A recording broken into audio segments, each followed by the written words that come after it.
What mysteries lie hidden beneath the scattered ruins of a civilization that nearly conquered Rome, then vanished, not through the erosion of time, but by deliberate erasure? Along the shores of the Gulf of Tunis, something extraordinary lies buried beneath 2 millennia of silence. Here, scattered among the foundations of Roman villas and medieval walls, rest the fragmented remains of Carthage, a great mercantile empire. This was the beating heart of a network that connected 3 continents whose fleets commanded trade routes from Spain to the Levant. For over 6 centuries, its merchants accumulated wealth that made contemporary powers seem provincial by comparison. Yet Carthage was so thoroughly erased that today almost nothing in Tunisia speaks of its existence. Few traces remain, just shards of red pottery turned up by rain, foundations stumbled upon during basement renovations, or scorched tablets unearthed from the Tophet, where ritual and ash still mingle in the soil. What kind of civilization leaves behind so little? What secrets did Carthage take with it into the silence that followed its fall? If this mystery already feels like something rarely discussed, please hit subscribe. We're just getting started, and some questions have been waiting a very long time to be asked. The shadows stretch long across Byrsa Hill as afternoon light catches the edges of broken stone.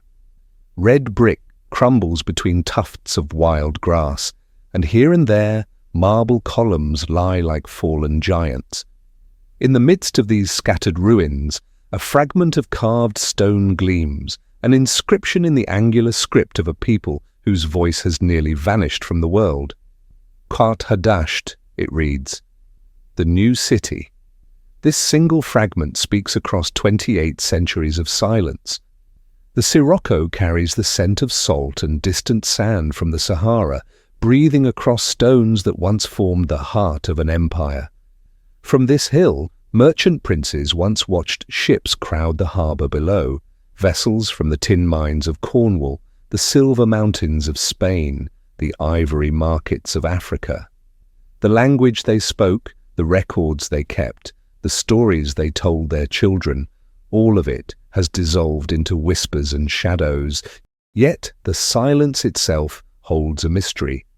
How does a civilization that touched 3 continents, that built cities from Cadiz to Sardinia, leave so few words in its own voice behind?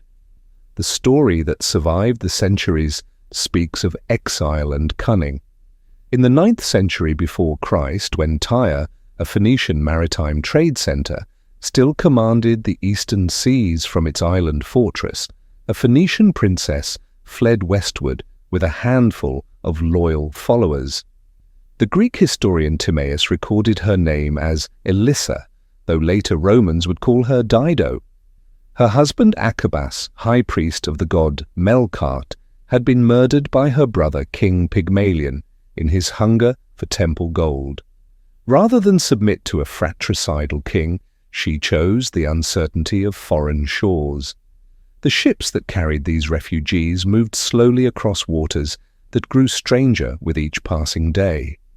Their vessels finally beached near Utica, an older Phoenician settlement on the North African coast. Above the shoreline rose a red hill, its slopes dotted with olive trees and wild herbs. The local king, Iarbas, received these newcomers with the practiced eye of a ruler who understood that desperate people often carried unexpected wealth. He would sell them land, he declared, but only as much as could be enclosed within the hide of a single ox. The bargain seemed to favor the king until Elissa revealed the merchant's gift for turning limitation into opportunity. She ordered the ox hide cut into strips so thin they were almost invisible, then laid them end to end in a great circle that encompassed the entire hill. Bound by his own words, Iarbas watched as the refugees claimed territory far beyond what he had intended to grant. The hill would be known forever after as Byrsa, the hide, in the Phoenician tongue, and upon it would rise a city destined to challenge the growing power of Rome. However, every clever bargain carries a hidden price, and this one would prove more costly than its makers could imagine. Archaeological excavations have confirmed much of what the ancient storytellers preserved. Carbon dating places the earliest Carthaginian settlements in the late 9th century BC, precisely when Timaeus claimed the city was founded. Within 100 years, what began as a refugee camp had transformed into something extraordinary. Remains of metalworking quarters have been uncovered, their furnaces still bearing traces of bronze and silver. Sections of defensive wall 3 meters high suggest a community wealthy enough to protect itself and confident enough to plan for permanence. More revealing still are the pottery shards scattered through the earliest layers. Greek wine amphora rest beside Iberian silver ornaments and carved ivory that could only have come from sub-Saharan Africa. These fragments tell the story of trade networks that spanned the known world. The location itself explains much of Carthage's rapid success. The city commands the narrowest point of the Mediterranean, where only 88 miles separate Africa from Sicily. Anyone seeking to control east-west trade must pass through these straits, just as anyone moving between the Black Sea and the Atlantic must navigate these waters. To the east, the fertile valley of the Megerda River provides fresh water and agricultural abundance. To the west and south, chains of salt lakes and marshes create natural barriers that funnel approaching armies into easily defended passes. Yet for all its strategic advantages, Carthage harbored a peculiarity that would haunt it throughout its existence. Where other great civilizations left libraries of texts, Carthage left gaps. The Egyptians carved their stories in stone that endures for millennia. The Mesopotamians pressed their records into clay tablets that fire could only harden, never destroy. Even when the Library of Alexandria burned, fragments survived in distant archives, testimony to the Greek love of sharing knowledge. Carthage, by contrast, left almost nothing in its own voice. A handful of inscriptions on stone, scattered tomb markers bearing names and titles, the names of gods carved into temple walls. But of the literature that must have flourished in one of the ancient world's greatest cities, the histories, the commercial records, the administrative documents, the scientific treatises, almost nothing remains. This silence puzzles modern scholars. Was it simply misfortune that destroyed Carthaginian records? The Punic language was indeed written primarily on papyrus, leather, and wood, materials more fragile than stone or clay.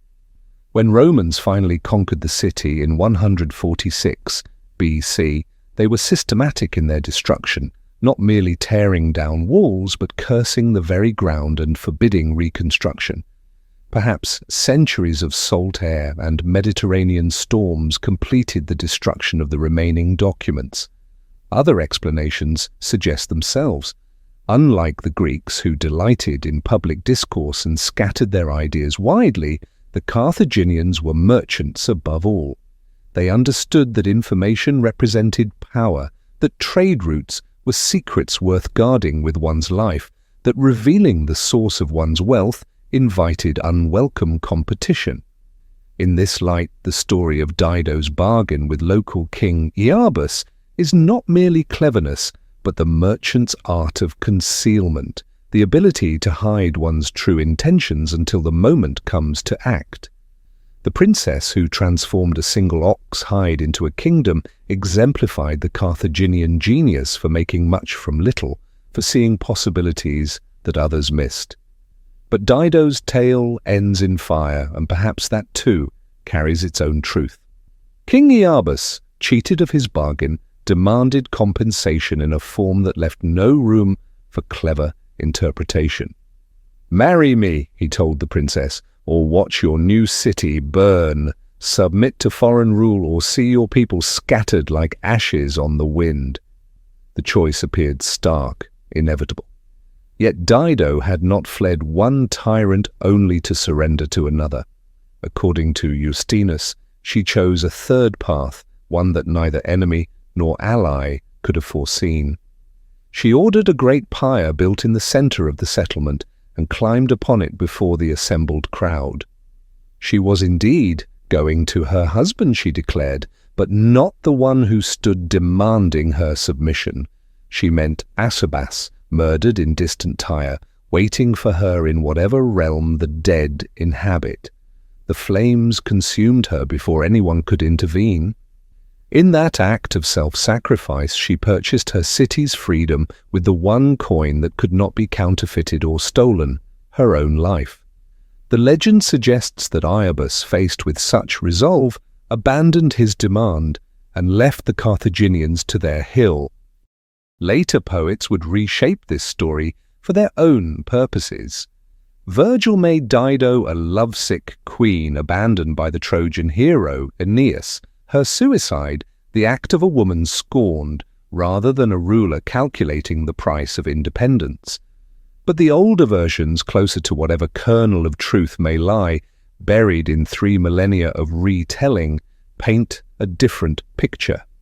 Here is no romantic tragedy but a strategic choice made by someone who understood that sometimes destruction offers the only path to preservation. The wind that moves through the ruins of Byrsa Hill carries the memory of that ancient calculation, the scent of salt air touched with something that might be smoke, or might only be the lingering echo of choices made in desperation. The question lingers in the cooling air: what became of all records? Somewhere beneath these ruins lie the foundations of what must once have been an extensive archive. Every great trading empire requires records, contracts and inventories, ship manifests and harbour logs, correspondence with distant colonies and detailed maps of secret routes. Yet when archaeologists probe beneath the surface, they find mainly fragments, broken pottery, scattered coins, the stumps of walls whose upper courses have long since crumbled to dust. Perhaps the merchants of Carthage were too successful for their own historical survival. They built an empire on knowledge that lived in the minds of sea captains rather than in written charts, on relationships passed from father to son rather than codified in legal texts. They trusted memory where other civilizations trusted papyrus, and when the memories died, the knowledge died with them. The hill itself remembers, though its memories come wrapped in riddles. In the pattern of stones that surface after rain, in the fragments of inscription that emerge from the soil, in the way morning light falls across ruins that once cast different shadows entirely. Carthage, the new city that became old before its time, that learned too well the merchant's art of keeping secrets. The Mediterranean remembers what the archives forgot, and tomorrow's dawn will illuminate currents that have carried the dreams of the drowned for 3,000 years. The ships that departed from the harbours below Byrsa Hill carried more than cargo. They carried the ambitions of a people who understood that the Mediterranean was not a barrier, but a highway. As Dido's city grew from refugee camp to commercial power, its captains pushed beyond familiar waters into seas that existed at the very edge of imagination. What they found there, and how they found it, would remain one of history's most enduring puzzles. In the archives of a Byzantine monastery belonging to the Eastern Roman Empire, scribes preserved a document that would puzzle historians for centuries to come. The parchment bears a deceptively simple title, Periplus of Hanno. Beneath these words lies a text that claims to record one of the most extraordinary voyages in human history, a journey that, if authentic, carried Carthaginian ships farther from home than any Mediterranean vessel would travel for the next 2,000 years. The manuscript opens with bureaucratic precision that somehow makes its claims more startling. It was decreed by the Carthaginians that Hanno should sail beyond the Pillars of Hercules and found cities of the Libya Phoenicians. He sailed with 60 ships of 50 oars each, and a multitude of men and women to the number of 30,000, and provisions and other necessaries. 30,000 souls aboard 60 ships bound for waters that stretched beyond the edge of the known world. The numbers feel almost mythical in their scope, yet they are recorded with the matter-of-fact tone of a harbour master's log. Here was no small trading expedition or exploratory probe, but a full-scale colonial venture launched into the Atlantic unknown sometime in the 5th century BC. The document claims to be a Greek translation of a bronze tablet that once hung in Carthage's temple of Baal-Hamon, though no trace of the original survives. This alone raises questions that have never been satisfactorily answered.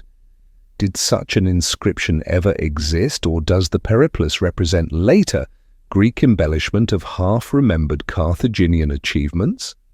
The text preserves details that ring true to modern ears: seasonal wind patterns, tidal phenomena, accurate descriptions of West African geography, yet it also contains elements that seem to belong more to legend than to navigation. Perhaps the truth lies somewhere between record and myth, in the realm where memory transforms experience into something both more and less than fact. According to the text, Hanno's fleet passed through the Straits of Gibraltar and turned south along the Moroccan coast, establishing settlements as they progressed. The early stages of the voyage seem plausible enough, founding a city called Thymiaterion near what might be modern Kenitra, establishing Solowes on a projecting headland, creating a settlement on an island that could be the modern Cernay off Western Sahara. But as the account continues, the familiar geography of the Mediterranean world falls away entirely. The Periplus describes sailing south for days beyond any known landmark, into waters where the sun burned with unfamiliar intensity and the stars followed patterns no Phoenician navigator had ever charted. The coastline grew strange, populated by peoples whose languages bore no resemblance to any Mediterranean tongue, whose customs seemed to belong to an entirely different world. We saw at night a country full of flames, Hanno reports. In the midst was a lofty fire greater than the rest which seemed to touch the stars. This was the highest mountain which they call the Chariot of the Gods. The description has intrigued historians for centuries. A mountain that burns by night, visible from the sea, surrounded by smaller fires. The details match no feature of the North African coast, but they correspond remarkably well to Mount Cameroon, an active volcano that rises nearly 14,000 feet above the Gulf of Guinea. If accurate, this would place Hanno's expedition some 2,000 miles south of Gibraltar, in equatorial waters that European explorers would not reach again until the Portuguese expeditions of the 15th century.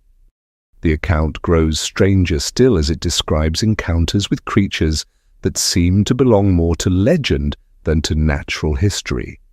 Sailing up a river teeming with crocodiles and hippopotamuses, Hanno's men encountered savage people, the greater part of whom were women whose bodies were hairy and whom our interpreters called gorilla. The expedition's attempts to capture these beings ended in violence. 3 women were taken, but they attacked their conductors with their teeth and hands. Having killed them, we flayed them and brought their skins with us to Carthage. The word gorilla would eventually give its name to the great apes of Central Africa, though whether Hanno's expedition truly encountered these animals remains a matter of scholarly debate.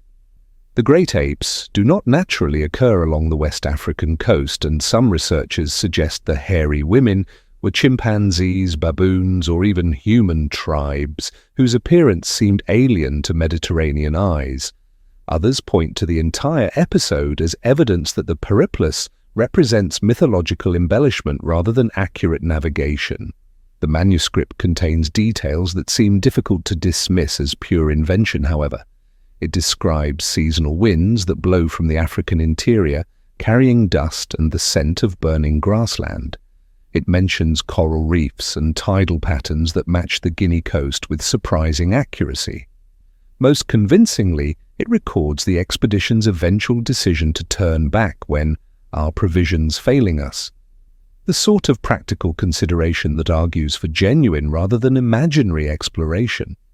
The coastline that may have received Hanno's ships stretched away under African skies unmarked by any Mediterranean constellation.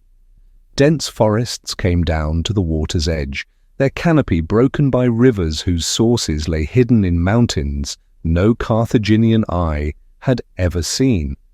Whether real or imagined, these waters represented the absolute limit of the ancient world's geographical knowledge, the point where the familiar dissolved entirely into the realm of wonder and terror.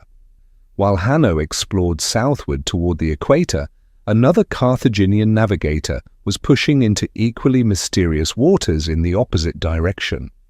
The fragments of Himilco's account that survive come filtered through Roman sources written centuries after the supposed voyage, but they describe a journey that may have carried Carthaginian ships farther north than any Mediterranean vessel had sailed before. The Roman poet Avienus, writing in the 4th century AD, claimed access to Punic records describing Himilco's exploration of the Northern Ocean. According to these sources, the navigator received orders to seek out the source of the tin that Phoenician traders had been importing for centuries from mysterious lands they called the Cassiterides, the Tin Islands. Himilco's account, as preserved by Avienus, describes sailing north from Gadara into waters that behaved unlike anything Mediterranean sailors had ever experienced. Sluggish winds rarely push the ship along, the navigator reported, and the lazy liquid of the slow sea holds it back. He wrote of dense seaweed that impeded navigation, of fog so thick that the sun vanished for days at a time, of waters so shallow that his ships scraped their keels on hidden shoals. These descriptions match the Sargasso Sea with remarkable precision. This vast area of the Atlantic, bounded by circulating currents, is indeed characterized by dense mats of floating seaweed and unusually calm conditions. Medieval Arab navigators would later call it the Sea of Darkness, and Columbus's crews grew nervous as their ships pushed through its weed-choked waters. That a 5th century Carthaginian should have encountered and accurately described these phenomena suggests either genuine exploration or remarkably detailed intelligence gathered from other sources. The account grows more intriguing when Himilco describes the peoples he encountered in the far north. He speaks of islanders who travel the ocean in boats made of sewn leather, a description that matches the curraghs used by Celtic seafarers along the coasts of Ireland and Scotland. He mentions lands rich in tin and lead, where pale-skinned traders exchange precious metals for Mediterranean goods. These details correspond to the Bronze Age tin trade that connected Cornwall and Brittany to the eastern Mediterranean through a chain of intermediaries.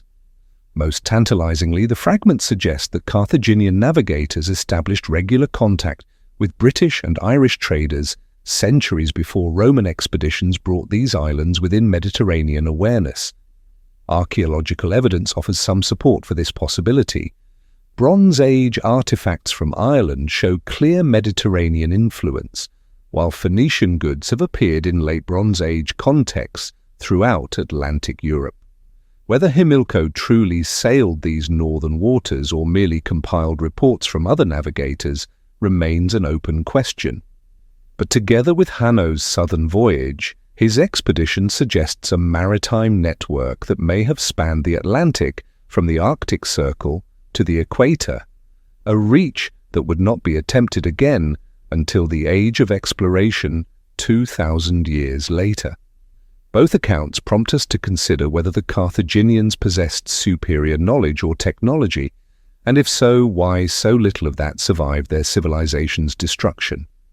Archaeological evidence suggests that Carthaginian vessels were not dramatically different from their Greek or Roman counterparts. They used similar hull designs, the same basic propulsion systems of oar and sail, the same celestial navigation methods that guided other Mediterranean seafarers. The pole star that guided Hanno and Himilco was the same star that Greeks called Phoenike in honor of the people who first taught them its navigational value. Recent experimental archaeology has offered one tantalizing glimpse of what Carthaginian navigators might have achieved. In 2019, a team of researchers successfully sailed a replica Phoenician ship across the Atlantic, departing from Tunisia and arriving in the Caribbean after a 5-month journey. The experiment demonstrated that Bronze Age shipbuilding techniques were more than adequate for oceanic navigation, given sufficient supplies and favorable weather conditions.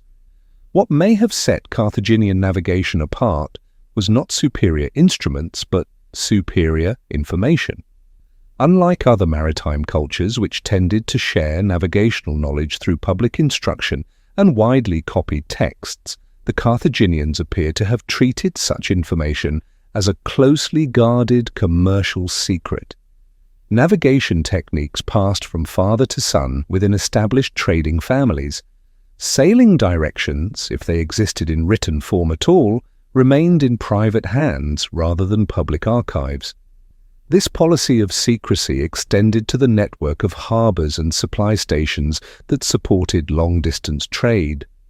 Along the coasts of Spain, Morocco and Sardinia, archaeological excavations have revealed sophisticated harbour installations, stone quays, warehouses, residential quarters that could support permanent populations of traders and their families. Yet these sites share a puzzling characteristic.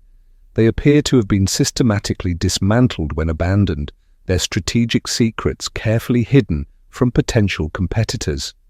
The settlement at Mogador, on Morocco's Atlantic coast, offers a telling example.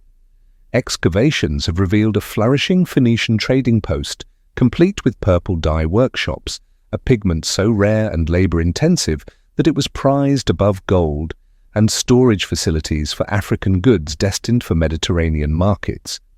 The site controlled access to trade routes that reached deep into the African interior, connecting Mediterranean merchants to sources of gold, ivory, and exotic animals.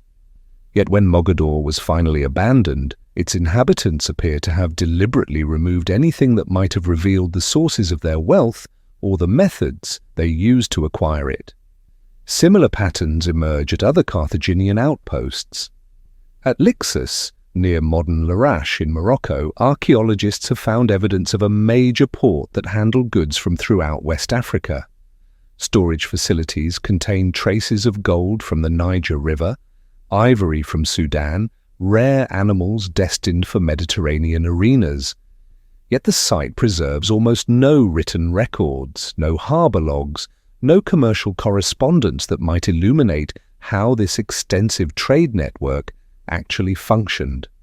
What charts guided Carthaginian captains through treacherous waters off the Moroccan coast? What signals coordinated the movements of merchant fleets across thousands of miles of open ocean? What codes protected valuable information while ensuring that legitimate traders could access the knowledge they needed? The infrastructure existed to support such a system. Harbour installations suggest the use of lighthouse networks, signal stations, standardized weights, and measures that facilitated trade across vast distances. Yet the operational details of these achievements remain as mysterious as the voyages they enabled.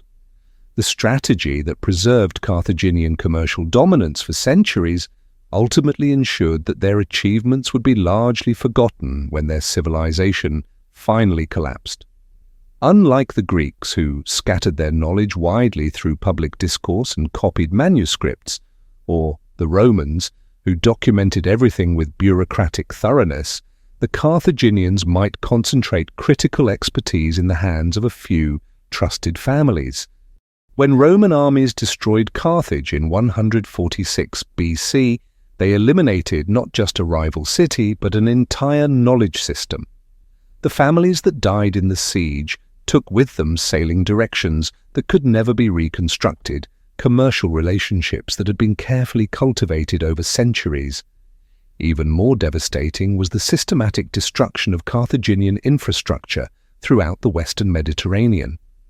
Roman forces eliminated not just the great harbours at Carthage itself, but the network of smaller ports and trading stations that had supported long-distance commerce for centuries. Within a generation, the knowledge that had enabled Hanno to reach the Guinea coast and Himilco to explore the northern Atlantic had effectively vanished from the Mediterranean world. Later, Roman and Greek geographers knew that such voyages had taken place. They possessed copies of the Periplus and other Carthaginian sources, but they lacked the practical expertise to repeat them. The irony cuts deep. The Carthaginians may have achieved exploration feats that would not be matched for nearly 2 millennia. Yet by keeping those achievements secret, they ensured that the knowledge would die with them, leaving only fragments and rumours to tantalize later generations. Perhaps this would have pleased the merchant princes of Carthage. They understood that the most valuable secrets are those that remain hidden even after their keepers have returned to dust. In the end, their greatest navigation may have been through the treacherous waters of historical memory itself, steering a course that preserved their mystery long after their empire had vanished beneath the waves. The Mediterranean still carries the same currents that guided ancient ships, still reflects the light of the same stars that showed Phoenician navigators their way home. But the knowledge that once transformed those natural phenomena into pathways to distant shores has dissolved like morning mist, leaving us to wonder what other secrets lie buried beneath the accumulated silence of 28 centuries. The merchants who ruled Carthage from their hillside palaces worshipped gods whose appetites would one day be counted among history's darkest mysteries. As trade routes spread their influence across 3 continents, the sacred precincts of their city harbored rituals that even their enemies struggled to comprehend or describe. A gentle slope rises south of where ancient Carthage once stood, covered now with scrub grass and wild olive trees that grow between scattered fragments of weathered stone. To the casual visitor, this hill offers nothing more than a quiet view over the Gulf of Tunis and the distant mountains of the Tel Atlas. The broken stelae that emerge from the soil seem unremarkable, just another collection of ancient tombstones worn smooth by centuries of wind and rain. But these stones once marked something that has haunted historians and archaeologists for more than a century. Beneath this peaceful hillside lay the Tophet of Carthage, a sacred precinct where thousands of small urns were buried in careful rows, each containing the cremated remains of children who died before they could speak their first words. The inscriptions carved into the memorial stones speak of offerings made to gods whose names still echo with ancient power: Baal-Hamon, Lord of the fertile earth, and Tanit, the face of Baal, protector of the city and its people. For decades after the first excavations began, scholars assumed they had uncovered an ordinary cemetery, a testament to the high infant mortality that plagued all ancient societies. Only when the full scope of the site became clear did a different, more troubling possibility emerge. More than 20,000 urns had been interred here over 6 centuries, arranged with a precision that suggested ritual purpose rather than simple burial. Many bore inscriptions that spoke not of grieving parents laying children to rest, but of sacred offerings presented to divine powers in exchange for earthly blessings. To Lord Baal-Hamon, because he heard his voice and blessed him, reads one inscription, carved above the symbol of the goddess Tanit, a triangle surmounted by a circle and horizontal bar like a simplified human figure with arms outstretched in supplication. The language speaks of gratitude rather than grief, of transaction completed rather than loss endured. These stones do not mark graves, but commemorations of sacred exchange, payments made in the most precious currency human beings possess. The gods who received these offerings were ancient, even when Carthage was young, their worship carried westward by Phoenician colonists who remembered the cedar mountains of Lebanon and the island city of Tyre. Baal-Hamon, whose name means Lord of the Altar of Incense, appears throughout Carthaginian art as a bearded figure wearing the curved horns of a ram, sometimes seated on a throne flanked by sphinxes, sometimes standing with arms outstretched as if to receive what is offered to him. Tanit stood beside him in the cosmic hierarchy, her exact relationship to Baal-Hamon a matter that remains unclear. Some inscriptions call her the face of Baal, suggesting she was an aspect or manifestation of the male deity. Others treat her as a separate goddess, a divine consort whose particular domain encompassed childbirth, motherhood, and the protection of the city itself. Her symbol appears on countless Carthaginian artifacts, jewelry, pottery, tombstones, coins, always the same stylized figure with arms raised toward heaven, as if in perpetual offering. To worship these deities was to enter into relationships based on reciprocity. The gods provided protection, prosperity, victory in battle, safe passage on dangerous seas, but such divine favor came at a price. Carthaginian religious inscriptions speak repeatedly of vows made and fulfilled, of sacred contracts between mortal supplicants and immortal powers. "Because you heard my voice," the formulaic phrases begin, followed by accounts of promises kept and blessings received. In most circumstances, the currency of divine exchange consisted of conventional offerings, animals for sacrifice, wine and oil for libation, incense to carry prayers skyward on fragrant smoke. When ordinary offerings proved insufficient, when the city faced siege, when plague threatened the population, when crucial voyages hung in the balance, the gods demanded payments of a different kind. Greek and Roman sources describe these extraordinary rituals with a mixture of fascination and horror. Diodorus Siculus, writing in the 1st century BC, provides one account. There was in their city a bronze image of Kronos extending its hands, palms up and sloping toward the ground, so that each of the children, when placed thereon, rolled down and fell into a sort of gaping pit filled with fire. The historian claims that music played during these ceremonies, not in celebration, but to mask sounds that might disturb the solemnity of the ritual. The whole area before the statue was filled with a loud noise of flutes and drums, so that the cries of wailing should not reach the ears of the people. Plutarch adds details that seem calculated to inspire revulsion. The children were placed on the arms of the bronze figure with their faces turned upward, and then they fell into the fire below.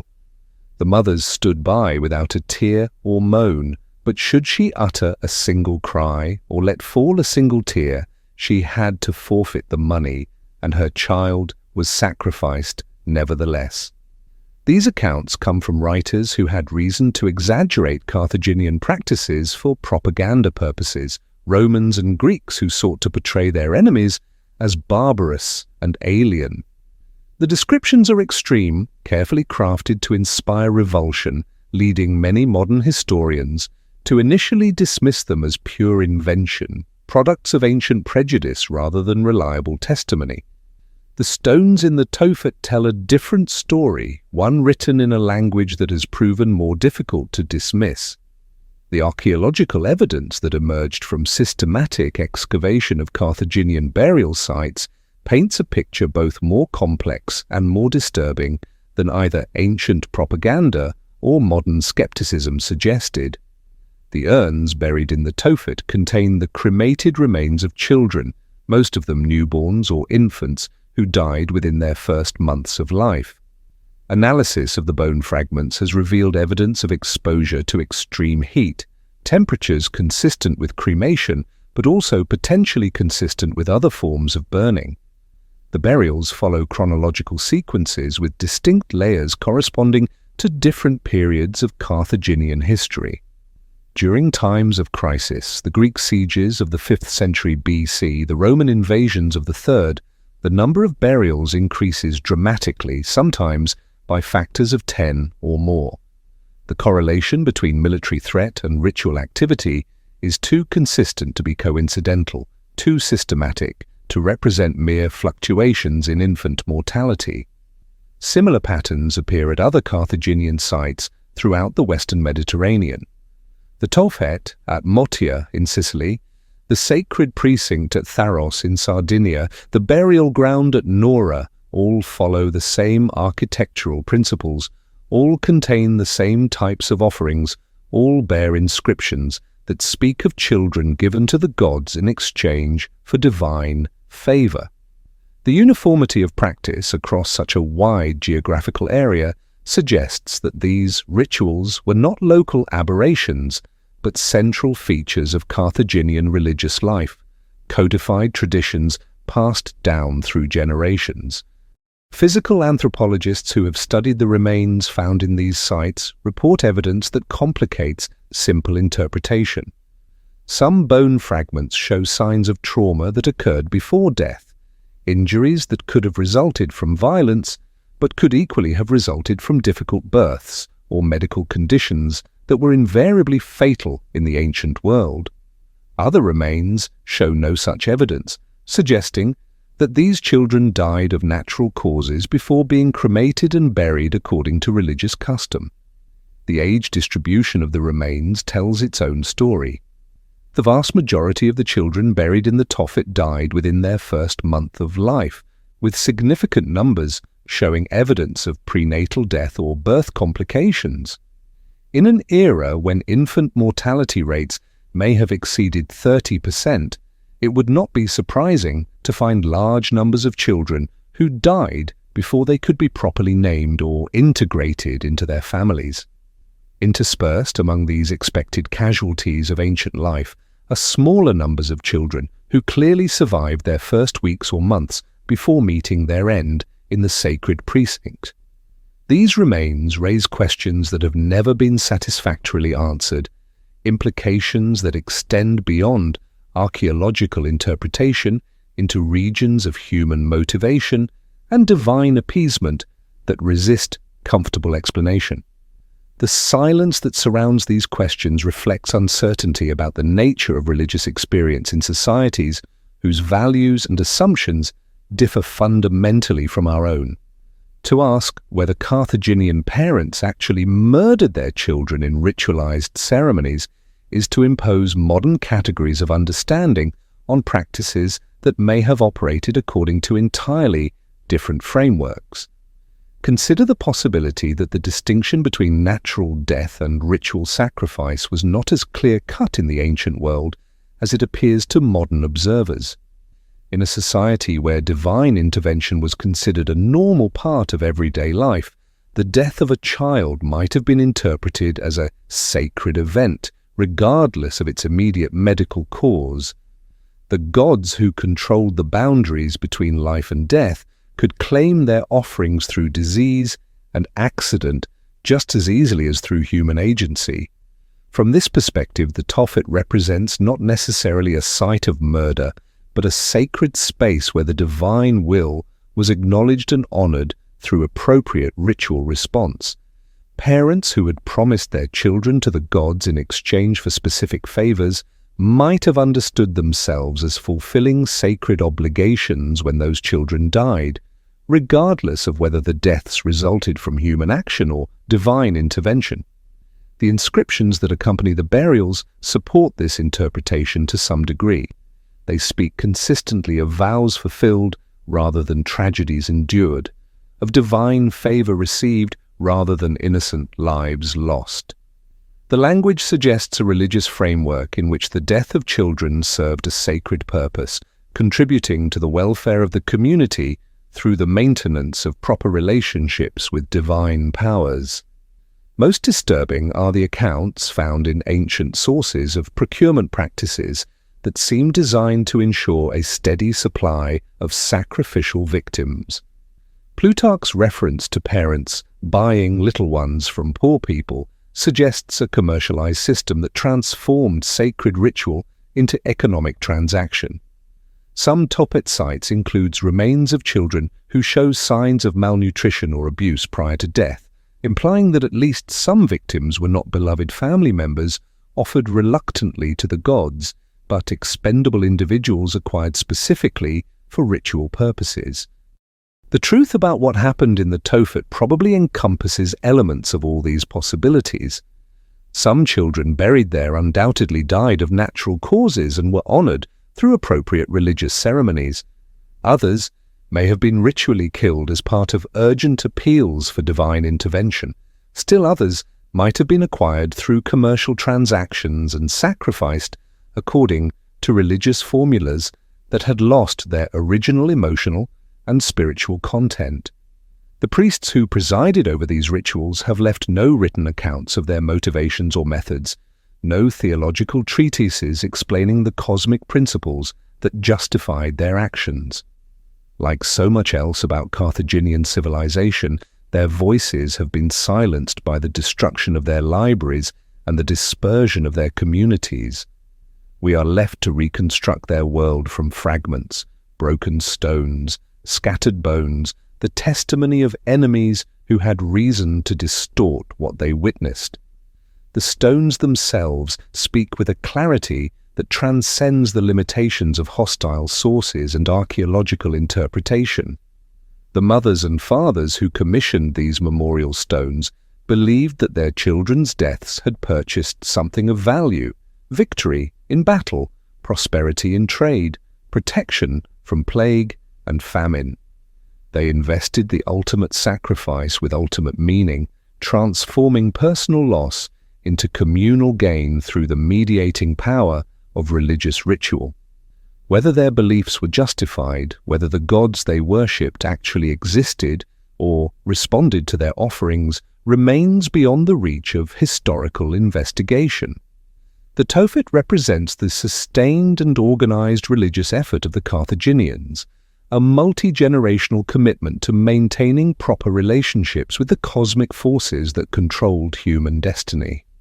Standing among the broken stelae that mark this sacred ground, it becomes possible to sense something of the weight that these rituals carried for the people who participated in them. The stones speak of promises made and kept, of prayers answered and debts paid, of a community so committed to its divine relationships that it was willing to sacrifice its own future, embodied in its children, to ensure its present survival. The wind that moves through the wild grass carries no sound of flutes or drums, no cries of anguish or songs of triumph.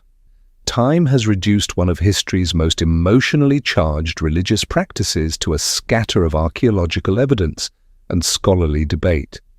The silence itself speaks, a testament to depths of human experience that resist easy categorization or comfortable moral judgment. The children buried in this quiet hillside took with them whatever secrets they might have revealed about the nature of divine requirement and human response. Their memorial stones remain, marking not graves, but mysteries. In the end, the Tophet poses questions that extend beyond the specific practices of ancient Carthage. It asks what we are willing to sacrifice for the things we value most, what prices we are prepared to pay for security and prosperity, what relationships we consider sacred enough to justify the ultimate cost. The answers that Carthaginian parents gave to these questions may horrify or mystify us, but they cannot be dismissed as simply alien or incomprehensible. They remind us that the distance between their world and ours may be measured not just in years or miles, but in assumptions about the nature of divine justice and human obligation that shape every aspect of religious life. The stones keep their silence, as they have for more than 2,000 years, leaving us to wonder what other secrets lie buried beneath the accumulated dust of centuries. The gods of Carthage demanded their offerings in fire and silence, but the empire's armies required payment in silver and blood. As the sacred precincts of the Tophet preserved their mysteries in stone and ash, the battlefields of the Mediterranean witnessed a different kind of vanishing, entire armies that simply disappeared from the historical record, leaving behind questions that illuminate the fragile nature of memory itself. A narrow valley cuts through the hills of eastern Sicily, its slopes dotted with wild fennel and the remnants of ancient terraces where farmers once grew wheat and barley. The road that winds through this valley has carried travelers for more than 2,000 years. Modern Sicilians know it simply as a route between coastal towns, unremarkable. This valley once echoed with the sound of marching feet and the clatter of weapons carried by men who spoke different languages. Somewhere along these forgotten paths, a Carthaginian army simply disappeared from the historical record, leaving behind a mystery that reveals something fundamental about the nature of empire and the fragility of memory. What happened to the thousands of soldiers who served Carthage in Sicily during the 4th and 3rd centuries BC, only to vanish completely from every account of ancient warfare? Were they destroyed in some unrecorded battle, scattered by defeat? Did they abandon their contracts and melt away into the countryside? Or were they deliberately erased from history by powers that found their existence inconvenient to remember? The armies that marched under Carthaginian standards bore little resemblance to the citizen militias that defended Greek city-states or the legions that would one day make Rome master of the Mediterranean. While other ancient powers relied primarily on their own populations for military service, Carthage built its martial strength on hired expertise, drawing fighters from across the known world and forging them into instruments of imperial will. This system emerged naturally from Carthaginian society's fundamental orientation toward commerce rather than conquest. The merchants who governed the city understood that warfare, like any other enterprise, was most efficiently conducted by specialists who could be employed when needed and dismissed when their services were no longer required. Carthaginian citizens focused their energies on trade and industry, leaving the dangerous business of soldiering to professionals who made killing their livelihood. The recruitment networks that supplied these armies stretched across 3 continents. From Numidia came light cavalry whose desert-bred horses could outrun any mounted force in the Mediterranean world. These horsemen fought with javelins and small leather shields, relying on mobility and harassment tactics refined through generations of tribal warfare. From the mountains of Iberia came heavy infantry, armed with the distinctive falcata, a curved sword whose design had been perfected for close quarters, fighting among the Spanish tribes. These soldiers brought expertise in siege warfare and mountain combat. The islands of the Western Mediterranean contributed their own specialties to Carthaginian military operations. From the Balearic Islands came slingers whose accuracy with stone and lead bullets was legendary throughout the ancient world. From Gaul came warriors whose size and ferocity made them ideal shock troops for breaking enemy formations. These fighters brought their own weapons, long swords designed for slashing attacks, shields decorated with tribal symbols, spears whose iron points had been forged in smithies that traced their techniques back to the Bronze Age. Greek sources suggest that a typical Carthaginian army might include 40,000 or more of these hired soldiers, organized into units based on their ethnic origins and commanded by officers who spoke their languages and understood their fighting methods. The diversity that gave these forces their strength also created enormous challenges for coordination and control. How do you maintain discipline among soldiers who owe allegiance to different gods, follow different customs, and may not share a common language with their commanders? The answer lay in a system of carefully managed incentives that treated military service as a commercial transaction. Soldiers were paid regularly in silver coins, minted specifically for military purposes. They were allowed to keep loot taken from defeated enemies and were threatened with dismissal for cowardice or insubordination. They also were led by Carthaginian officers who understood that their authority rested on success rather than birth or citizenship. This system worked when campaigns went according to plan, when victories were frequent and pay was regular. But when Carthaginian armies faced extended campaigns or unexpected defeats, it contained inherent weaknesses. Mercenary soldiers had no patriotic reasons to endure hardship, no ancestral ties to the cause they fought for beyond their own survival and prosperity.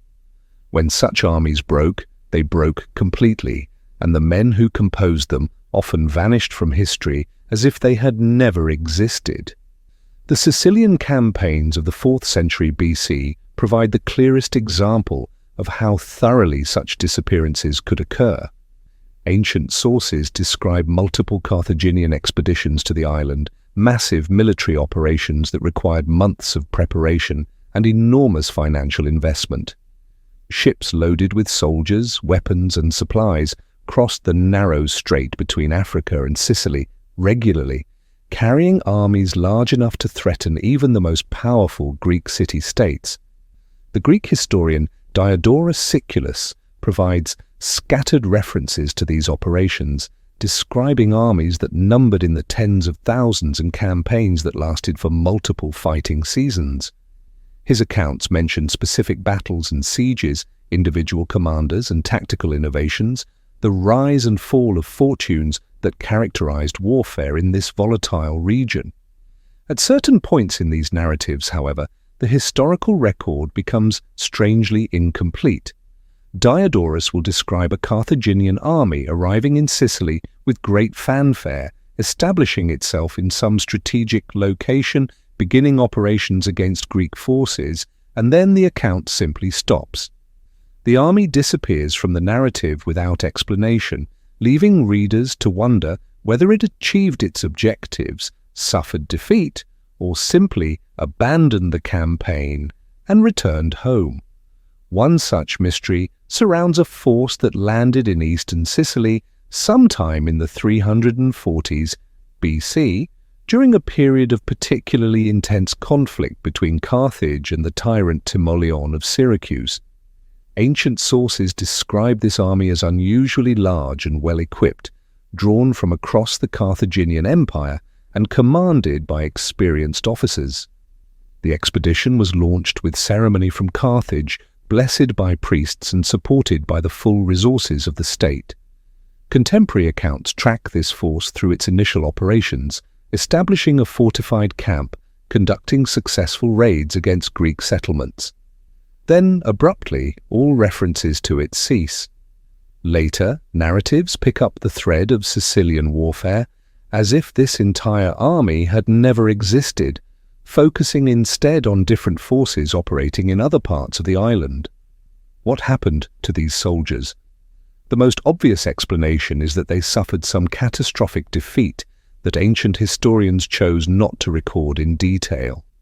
Military disasters were often downplayed or omitted entirely from official accounts, particularly when they involved hired soldiers whose deaths carried less political significance than losses among citizen troops. Excavations at several sites have revealed mass graves containing weapons and equipment of types associated with Carthaginian forces, but these discoveries raise more questions than they answer. One such site, located in a valley not far from the ancient city of Segesta, contains the remains of several hundred individuals buried without the careful arrangement typically associated with honored war dead. The weapons found with these remains include Gallic swords, Iberian daggers, and Numidian javelin points, exactly the mix of equipment we would expect from a Carthaginian mercenary force. But the burial shows signs of haste, as if the dead were interred quickly and without ceremony. Similar sites throughout Sicily preserve evidence of violence on a massive scale, but the context that would help us understand these discoveries has been lost along with the armies that created them. We are left with fragments, corroded metal, broken bones, scattered pottery, that speak of conflict and death but cannot tell us who died, why they died, or who mourned their passing. The silence extends beyond individual archaeological sites to encompass entire categories of evidence that we might reasonably expect to survive. Where are the veterans' accounts of these campaigns? Where are the letters home, the requests for reinforcement, the administrative records, that tracked payments and supply requirements. Military operations on the scale described by ancient sources would have generated enormous documentation, none of which has survived.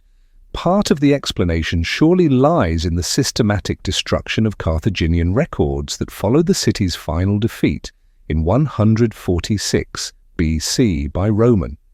A more troubling possibility is that the silence was deliberate, that the disappearance of these armies served political purposes that made their memory inconvenient for all parties involved. Carthaginian authorities had obvious reasons to minimize the scale of military disasters, particularly when those disasters involved expensive mercenary forces whose destruction represented pure financial loss rather than patriotic sacrifice.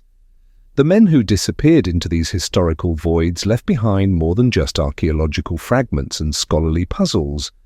They represent a fundamental challenge to the way we think about ancient warfare and the relationship between individual sacrifice and collective memory. These soldiers had names, though we do not know them. Carthage treated these soldiers as resources to be acquired and expended rather than as citizens to be protected and remembered. When they died, the city mourned the loss of its investment but felt no obligation to preserve their memory. When they survived, they were often dismissed as soon as their services were no longer needed, cut loose to find new employment, or returned to homelands that might no longer welcome them. Their fate reminds us that the armies we read about in ancient histories were composed of individual human beings whose personal tragedies and triumphs were rarely considered worth recording. The questions raised by this silence extend beyond the specific fate of Carthaginian mercenaries.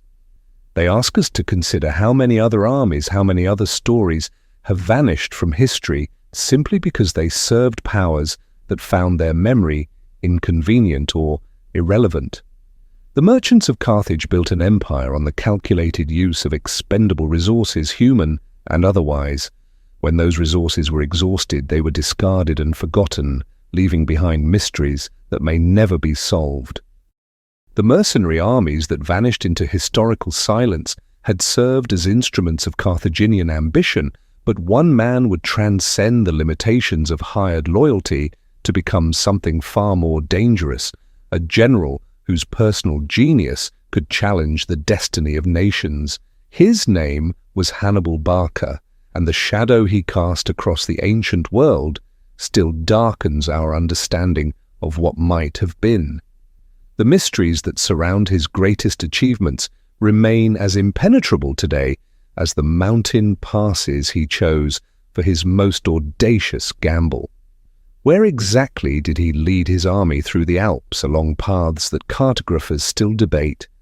Why did he hesitate at the moment of his greatest triumph? And how did the man who brought Rome to its knees meet his end in distant exile? Was it truly by his own hand, or did darker forces orchestrate his final silence?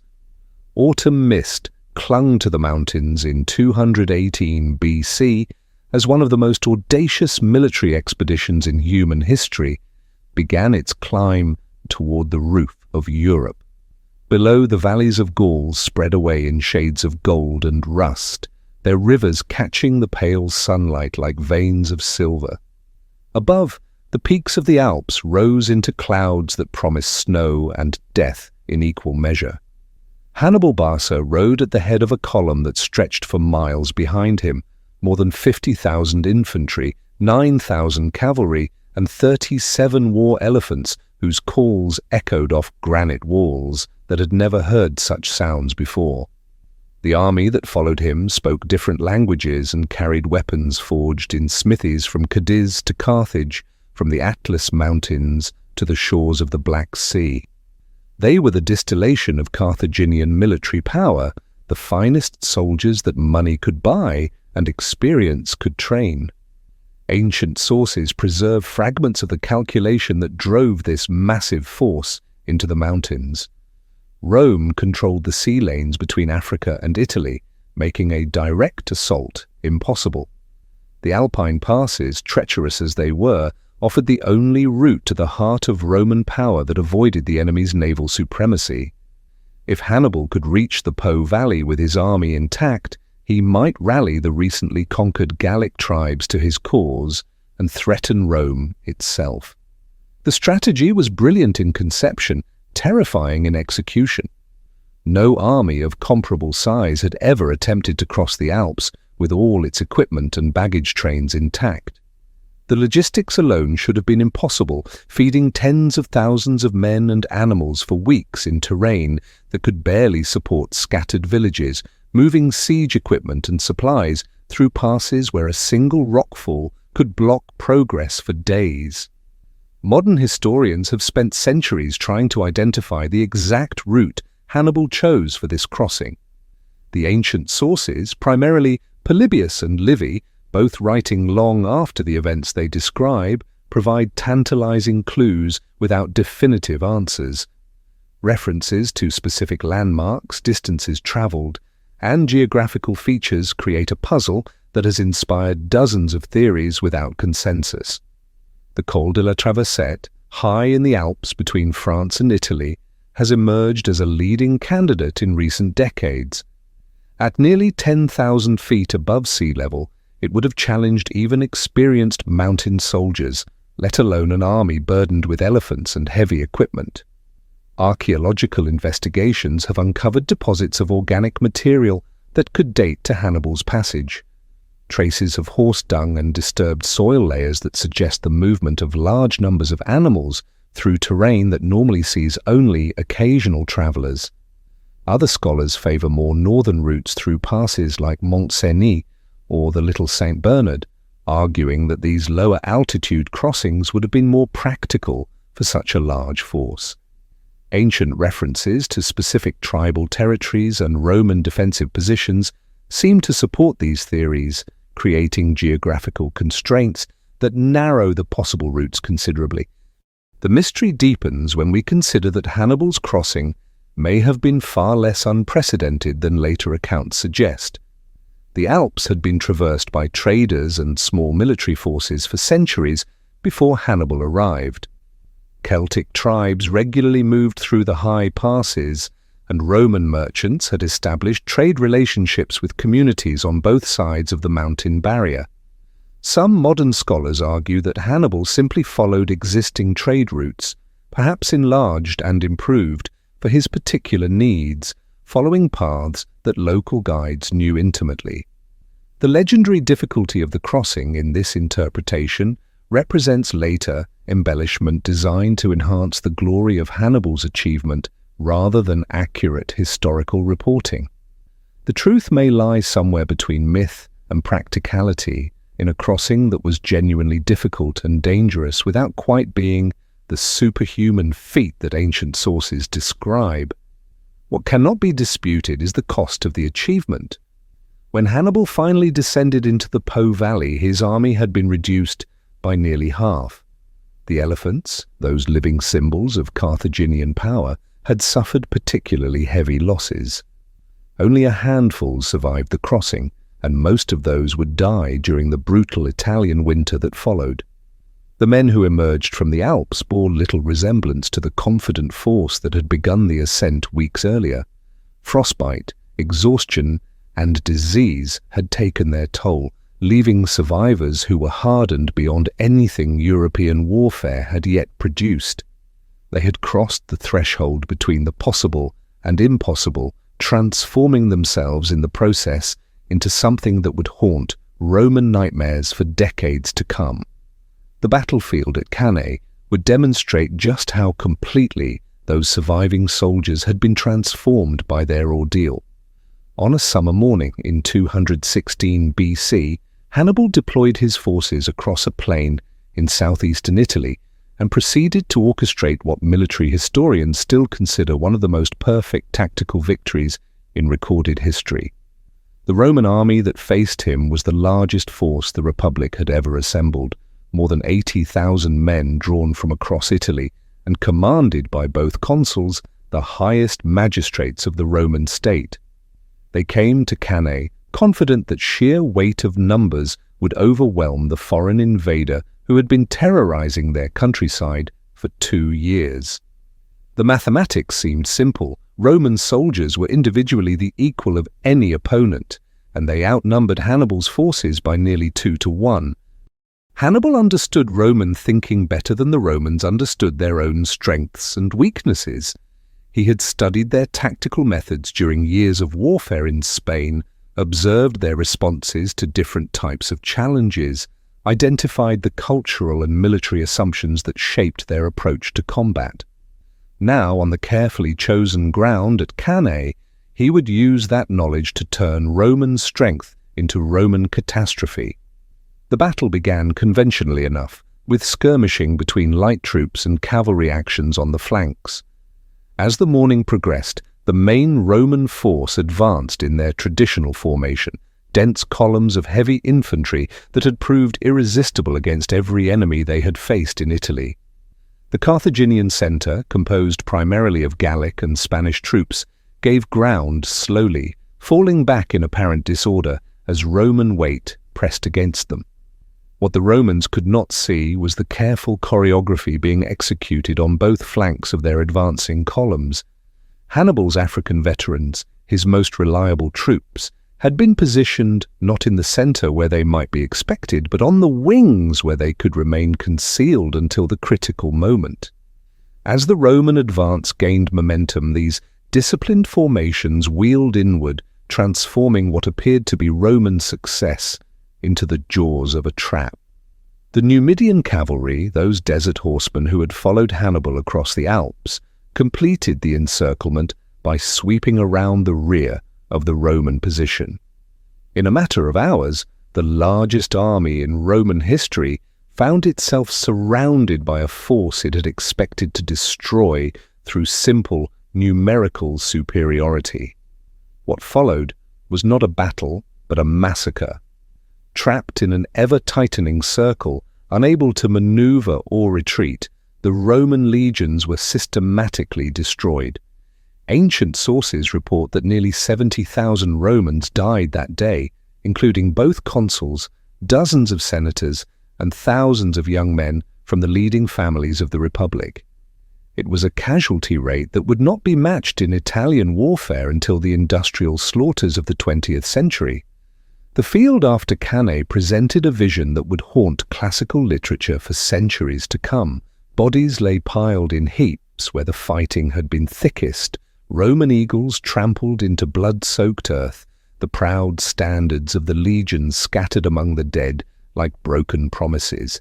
Carrion birds gathered in numbers that darkened the sky, and the stench of death carried for miles on the summer wind. For Hannibal, standing amid this evidence of tactical genius, the moment should have represented the culmination of years of planning and sacrifice. The road to Rome lay open before him, defended only by hastily assembled militias and the walking wounded who had escaped the carnage. A forced march of a few days would bring his victorious army to the gates of the city that had been his enemy since childhood, the prize his father had taught him to hate and covet in equal measure. Instead, he hesitated. The delay would be counted forever after as one of history's great missed opportunities, a moment when the course of Western civilization balanced on the edge of a single decision.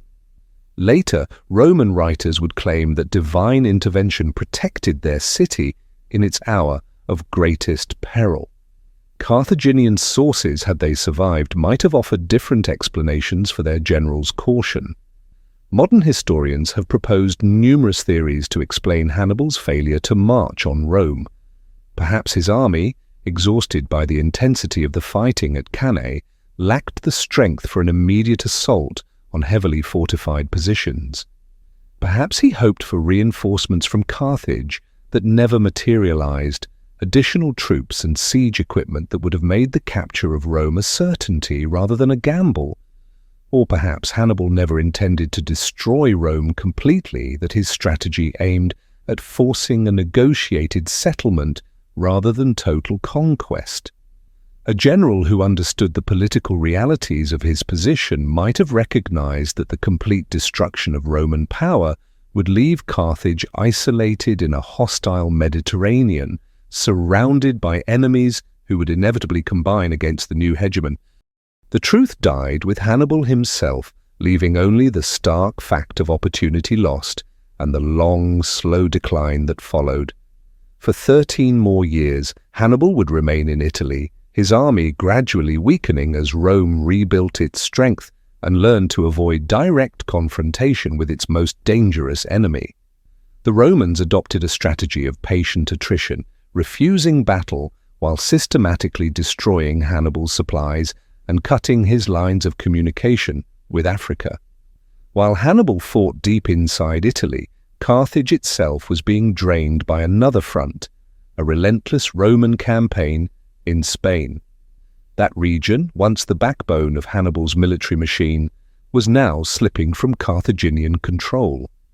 With its resources stretched thin and enemy forces closing in on its western provinces, Carthage was no longer able to send reinforcements or supplies to its most brilliant commander. By 203 BC, the strategic situation had become untenable. The Roman general Scipio, later called Africanus, had landed in North Africa and was threatening Carthage itself. For the first time in 16 years, Hannibal received orders to abandon Italy and return home to defend the city of his birth. The army that had crossed the Alps as conquerors sailed back to Africa as refugees, carrying with them the bitter knowledge that all their victories had been for nothing. The final confrontation came at Zama in 202 BC, where Hannibal faced Scipio in a battle that would determine the fate of both civilizations. Here, for the first time in his career, the great Carthaginian general found himself outmaneuvered by an opponent who had studied his methods and learned to turn them against their creator. The Numidian cavalry that had won so many victories for Carthage now fought for Rome, bought with promises that Carthage could no longer match. The defeat was complete and final. Hannibal's armies scattered, his elephants turned into panicked liabilities, his reputation for invincibility shattered on the plains where his ancestors had once ruled supreme. The war was over, and with it the last hope of Carthaginian independence. In the aftermath of his defeat at Zama, Hannibal had not been executed or imprisoned. Instead, he returned to Carthage and, for a time, played a central role in rebuilding the shattered state. Appointed as Sufe, chief magistrate, he enacted bold reforms aimed at curbing corruption and paying off Rome's crushing war indemnities. But his success only deepened the resentment of the Carthaginian elite, while Rome, ever fearful of his influence, demanded his removal. Faced with growing political pressure and foreign demands, Hannibal chose exile over surrender. Thus began 20 years of wandering from court to court, selling his expertise to any ruler willing to employ a man whose very name still inspired fear in Roman hearts. He had served kings in Syria and Armenia, advised commanders in conflicts that barely merited footnotes in the grand narratives of ancient history. The Romans had never forgotten him, never ceased their efforts to track down the enemy who had brought their republic so close to destruction. Their diplomatic pressure followed him wherever he went, making each refuge temporary, each patron ultimately unreliable. The price on his head was not merely financial, but political. No ruler could afford to harbor Rome's greatest enemy indefinitely, not when Roman power continued to grow throughout the Mediterranean world. The house in Bithynia was his final sanctuary, a modest dwelling that must have seemed infinitely removed from the palaces of Carthage or the grand headquarters where he had planned campaigns that shook the ancient world. Here, in this humble retreat, the man who had once commanded armies of 50,000 men lived with a handful of servants and the memories of victories that had become his curse. The exact circumstances of his death remain as mysterious as the Alpine route he chose decades earlier. Roman sources, our primary authorities for these events, speak of suicide, poison taken from a ring he always wore, a final gesture of defiance against enemies who sought to parade him through Rome in chains. The story has the dramatic satisfaction that ancient audiences expected from the deaths of great men, the noble self-destruction that preserves honor even in defeat. Some accounts record his final words as a bitter reflection on Roman persistence. "Let us relieve the Romans of their long anxiety, since they find it tedious to wait for the death of an old man." If authentic, the statement captures something essential about the relationship between Hannibal and his enemies, a recognition that his mere existence had become a source of perpetual unease for the masters of the Mediterranean world. Perhaps he died of natural causes, disease, old age, the accumulated wear of a life spent in constant motion and stress, and the suicide story was invented later to provide a more satisfying conclusion to his remarkable career. The absence of a tomb, of any physical memorial to mark his passing, adds another layer of mystery to his end. Great men of the ancient world typically received elaborate funerals, monuments that proclaimed their achievements to future generations. Hannibal vanished as completely as if he had never existed, leaving behind only the accounts of enemies who had every reason to distort or diminish his legacy. In death, he achieved the ultimate concealment, becoming a mystery that historians have debated for 2 millennia without resolution. Hannibal's shadow falls across the centuries not because we know his story completely, but because we sense how much of it remains hidden. He represents the road not taken, the alternative history that might have unfolded if a single decision had been made differently, if the civilization that produced him had found the strength to support his impossible ambitions. The Alps keep their secrets still, unmarked by monuments to the army that struggled through their passes in pursuit of a dream that died in the dust of African battlefields. The mountains remember nothing of elephants trumpeting in the snow or soldiers dying of cold in places where their bones have long since crumbled to powder. But the questions remain, patient as stone, waiting for answers that may never come. The waters of the Gulf of Tunis catch the morning light like scattered coins, their surface disturbed only by the wake of a lone fishing boat heading toward shore. To the casual observer, this peaceful bay offers nothing unusual, just another stretch of Mediterranean coastline where modern Tunisia meets the sea. Yet beneath these deceptively calm waters lie the foundations of what was once the most sophisticated naval installation in the ancient world, and within that hidden architecture rest 2 mysteries that have defied explanation for over 2,000 years. The greatest fleet the ancient world had ever seen simply vanished, and with it disappeared a treasure so vast that Roman historians, not known for modesty when describing their conquests, wrote of it in terms that seem almost mythical. The harbour complex that served as the nerve centre of Carthaginian naval power was actually 2 harbours joined by a narrow channel, each designed for a specific purpose. The Roman writer Appian, who had access to sources now lost, provides the most detailed description.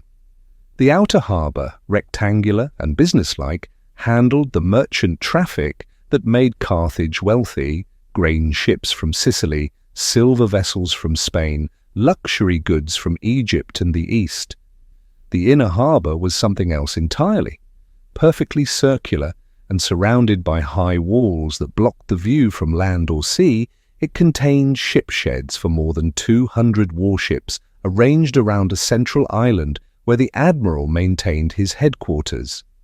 From this vantage point, fleet commanders could observe both the military harbour and the approaches from the Mediterranean, coordinating the movements of squadrons whose combined strength made them the dominant naval force of their age. Modern archaeological investigations have confirmed the basic accuracy of Appian's account, while revealing additional complexities that ancient sources barely hint at. Ground-penetrating radar and underwater surveys have mapped the outline of both harbours, traced the foundations of the ship sheds and identified the remains of the central island. What they have not found is any trace of the ships themselves, not a single hull, not a scattered collection of bronze rams, not even the sort of debris field that might mark the destruction of a great fleet. More puzzling is the apparent absence of the massive infrastructure required to support such a large fleet. Ancient sources describe Carthage as capable of building an entire navy within a matter of weeks using standardized components and assembly line techniques that would not be seen again until the Industrial Revolution. This capacity required not just ship sheds and dry docks, warehouses full of seasoned timber, forges for bronze work, sail lofts, rope walks, and all the other facilities needed to maintain a fleet in fighting condition. Some of these installations have been identified through archaeological survey. The scale seems inadequate for the naval power that Carthage is known to have possessed. Either the ancient sources exaggerated the size of the Carthaginian fleet, or much of the supporting infrastructure lay in areas that have not been excavated or were systematically destroyed in ways that left no archaeological trace. The mystery deepens when we consider the timeline of events during the final siege. The Third Punic War lasted 3 years, from 149 to 146 BC, during which Carthage was completely cut off from external support. Roman control of the sea should have made it impossible for Carthaginian ships to escape, while the blockade of the harbour should have trapped any vessels that remained within the protective walls. Some ancient sources suggest that Carthaginian ships did manage to break through the Roman blockade during the early stages of the siege, carrying refugees and treasure to safety in distant colonies. If true, this would explain the absence of some vessels from the final destruction. It would also require us to believe that Roman naval superiority was less complete than their own sources claim. An alternative explanation focuses on the practical realities of ancient shipbuilding. Warships of the classical period were built primarily of wood, bronze, and iron, materials that could be systematically dismantled and repurposed rather than simply burned. Roman engineers, renowned for their practical approach to military problems, might have chosen to disassemble the Carthaginian fleet in order to study its construction techniques and salvage valuable materials. This interpretation would explain both the absence of ship remains and the systematic demolition visible on the central island. Instead of destroying the naval infrastructure in a spectacular bonfire, the Romans might have conducted a methodical operation to extract every possible advantage from their victory, leaving behind only the stone foundations that were too massive to move. The fate of the Carthaginian treasury presents an even more complex puzzle, one that involves the psychology of a population facing annihilation. As Roman forces tightened their siege around the city, the wealth of 6 centuries began to concentrate within the shrinking perimeter of the defences. Polybius, who witnessed the final assault as a member of the Roman staff, describes a city whose inhabitants had gathered their most precious possessions in temples, private houses, and underground storage areas. Gold and silver accumulated from trade routes that stretched from Britain to India, artworks commissioned by generations of merchant princes, religious artifacts whose value transcended mere economics. When the city finally fell, Roman soldiers found themselves in possession of what should have been one of the greatest treasure hoards in ancient history. 6 centuries of commercial success, the accumulated wealth of an empire that had controlled Mediterranean trade routes for generations, all of it should have been there for the taking. Roman records of what they actually found are strangely incomplete. Official accounts mention the usual categories of spoils, weapons, artwork, precious metals. They provide no detailed inventories, no lists of specific items, no accounting of the total value extracted from the conquered city. For a civilization that documented everything with bureaucratic precision, this silence is remarkable.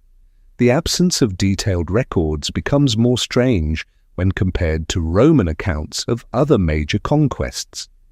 When Pompey conquered Mithridates, when Caesar subdued Gaul, when various emperors added new provinces to the empire, Roman sources typically provide extensive descriptions of the wealth gained. Triumphal processions displayed captured treasures for the Roman public. Historians recorded the amounts deposited in the treasury, and the economic impact of these windfalls was carefully tracked. With Carthage, we find none of this detailed accounting. The triumph that celebrated the city's destruction was certainly held.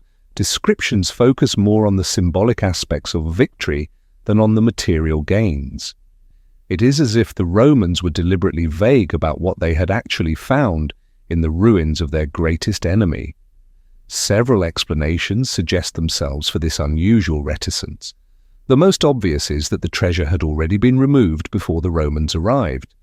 Carthaginian leaders, recognizing that the siege would eventually succeed, might have organized a systematic evacuation of the city's wealth. Ships breaking through the Roman blockade could have carried gold and silver to colonial outposts in Spain, Morocco, or Sardinia, leaving behind only what was too bulky or too sacred to move.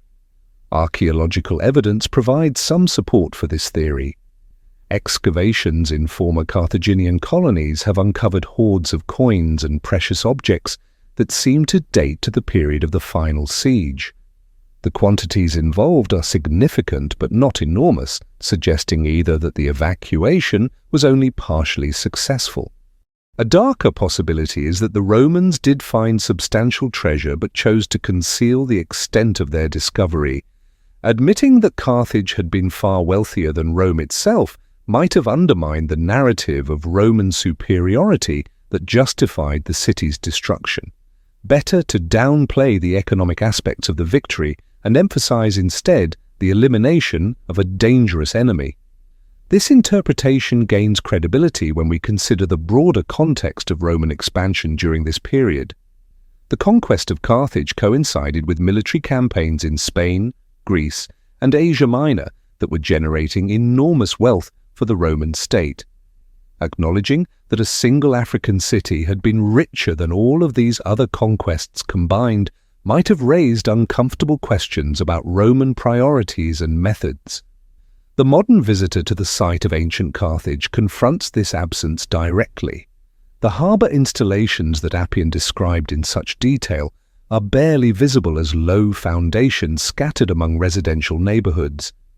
The central island of the military harbour, from which admirals once coordinated the movements of fleets that controlled the western Mediterranean, has been reduced to a low mound surrounded by suburban development.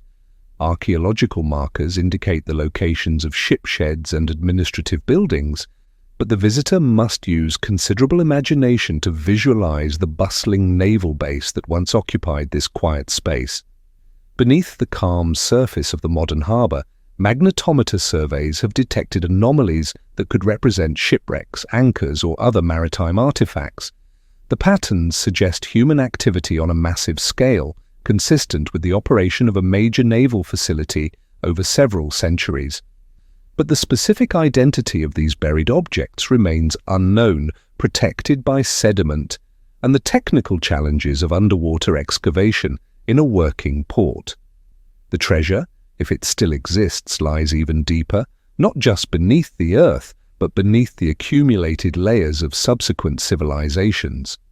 Roman Carthage, Byzantine Carthage, Islamic Kairouan, Ottoman Tunis, and modern Tunisia have each added their own deposits to the archaeological record, creating layers of history that both preserves and obscures what came before. Standing at the edge of the Gulf of Tunis as evening light fades across the water, it becomes possible to imagine the harbour as it once was, crowded with ships, bustling with activity, alive with the sounds of construction and commerce that made Carthage a power to be reckoned with. The silence that has replaced all that activity speaks not just to the passage of time, but to the thoroughness with which one civilization can erase another. Somewhere beneath the gentle waves that lap the modern shoreline, bronze rams may still rest in the mud alongside the bones of ships that once challenged Rome for mastery of the Mediterranean. The water keeps its secrets, as it has for more than 2,000 years, leaving us to wonder what other mysteries lie hidden beneath the deceptively peaceful surface of the present day. For more than 1,000 years, people have repeated the story of Roman salt scattered across Carthaginian ruins. Yet the truth about what happened to the greatest city of the ancient Mediterranean proves both more complex than any legend. According to tradition that has persisted for centuries, Roman forces performed one final act of symbolic violence after completing their systematic destruction of Carthage in 146 BC. They sowed the ruins with salt, rendering the earth barren and ensuring that nothing could ever grow on the site of their defeated enemy. The gesture supposedly represented the ultimate expression of Roman thoroughness, not content merely to kill the population and tear down the walls. They sought to poison the very ground so that Carthage could never rise again.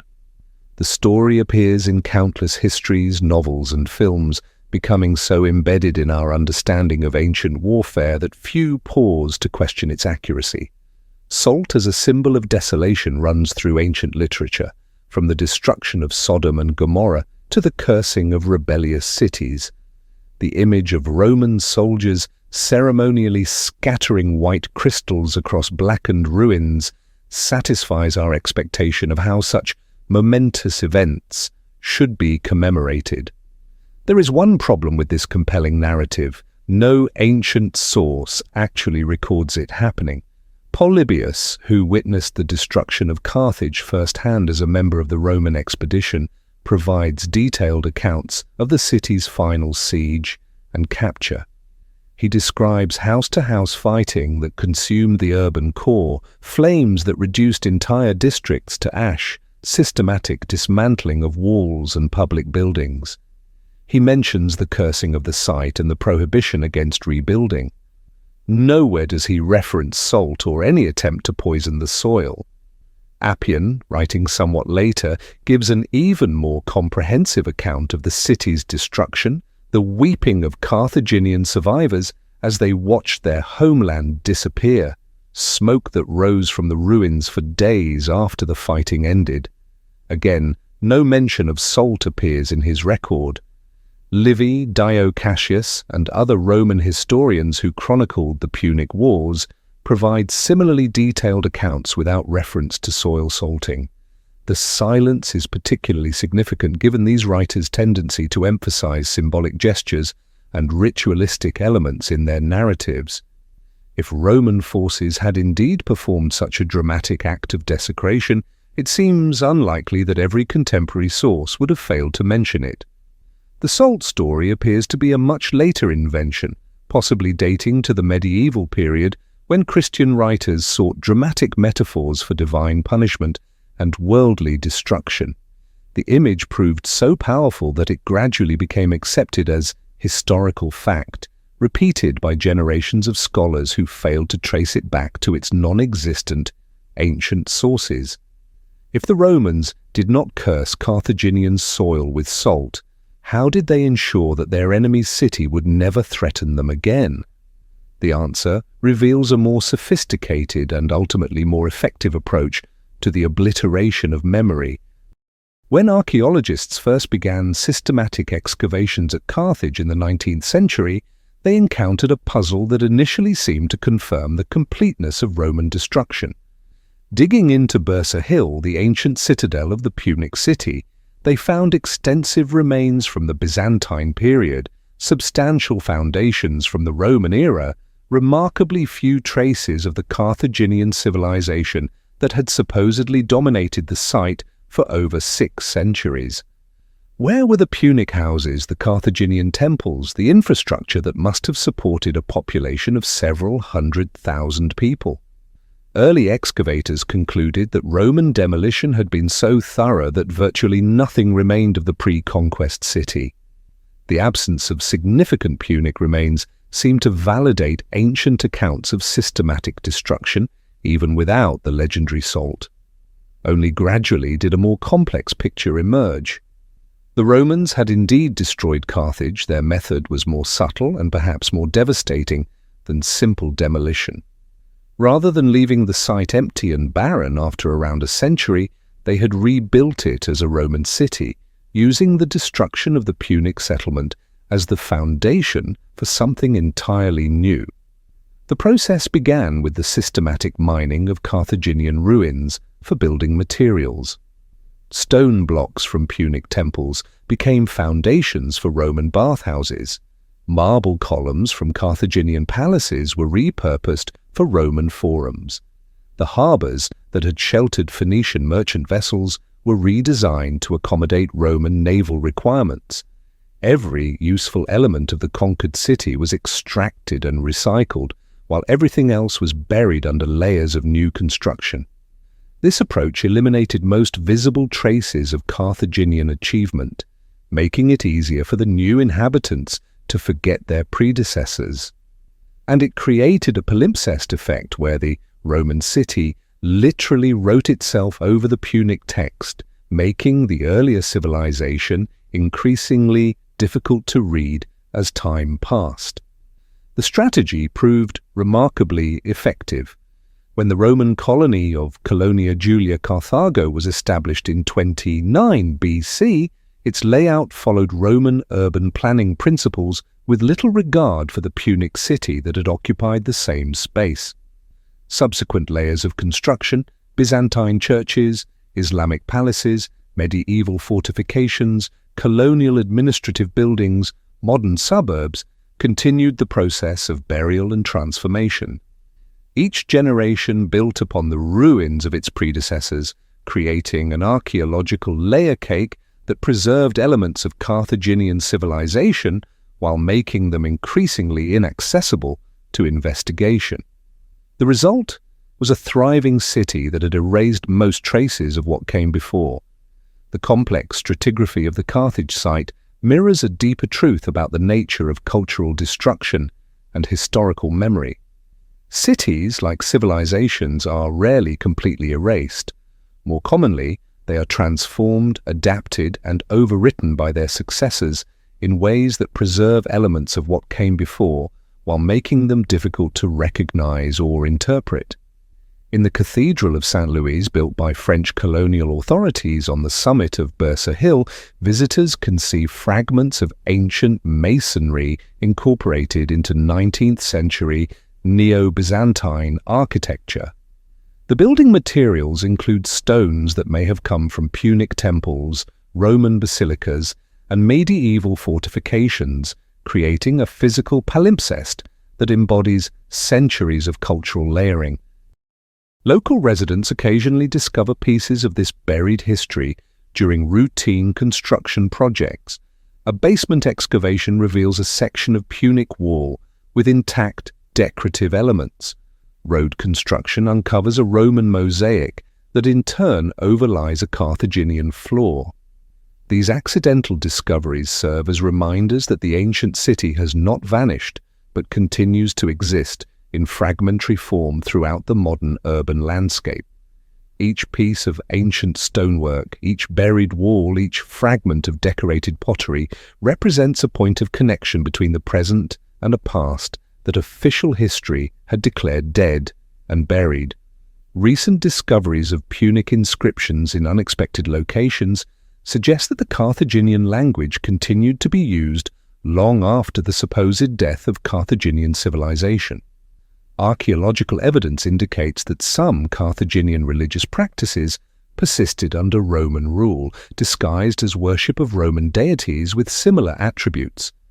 Commercial networks established by Carthaginian merchants continued to function under new management, following routes and maintaining relationships that had been developed over centuries of Punic trade.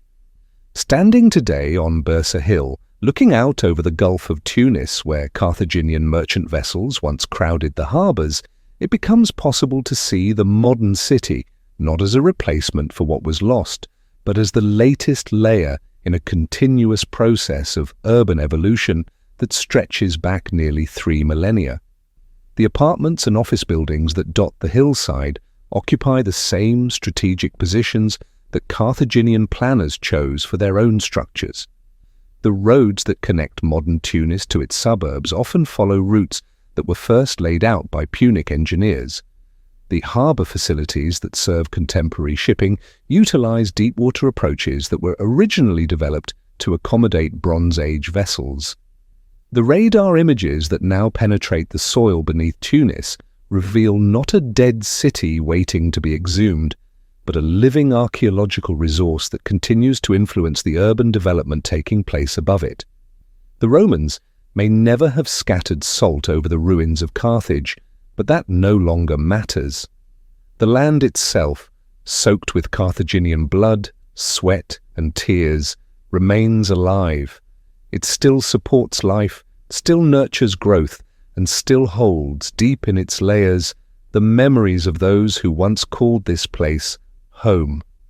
If there was ever a curse, it was not one of barrenness, but of forgetting. And even that curse is slowly lifting as new technologies and new questions begin to awaken the voices that have remained buried for far too long. From the air, modern Tunis spreads across the North African coast like a map drawn in concrete and glass, its suburbs reaching toward mountains that have watched cities rise and fall for millennia. Beneath this contemporary landscape lies the ghost of another city entirely. The faint depressions that mark ancient harbours, the subtle rises where temples once stood. These are the traces of Carthage, a city that controlled trade routes from Cornwall to the Sahara, that challenged Rome for mastery of the ancient world, that sent explorers to coasts European ships would not reach again for 2,000 years. Here was a civilization that once commanded the Mediterranean world, and then all of it reduced to fragments and silence, to questions that multiply rather than resolve. Most ancient civilizations left monuments that proclaim their achievements across centuries. Rome built amphitheaters and aqueducts, Greece, its temples, Egypt, its pyramids. These structures speak in languages of stone and marble, telling stories anyone can learn to read. Carthage chose different immortality. Instead of monuments, it left absences. The harbours that sheltered hundreds of warships are now filled with silt. The temples where children may or may not have been sacrificed are marked by broken stones and scholarly controversy. The libraries containing accumulated Phoenician wisdom were so thoroughly destroyed we cannot even be certain what languages they were written in. Modern technology has begun penetrating these ancient concealments. Ground-penetrating radar reveals foundations buried beneath centuries of earth. Satellite imagery identifies patterns invisible at ground level. Chemical analysis detects traces of activities from millennia ago. Each discovery adds new pieces to the puzzle, somehow making the overall picture more rather than less mysterious. The more we learn about Carthaginian technology, the more questions arise about their maritime dominance. The better we understand their religious practices, the more complex and troubling they appear. The clearer we map their trade networks, the more puzzling their ultimate failure becomes.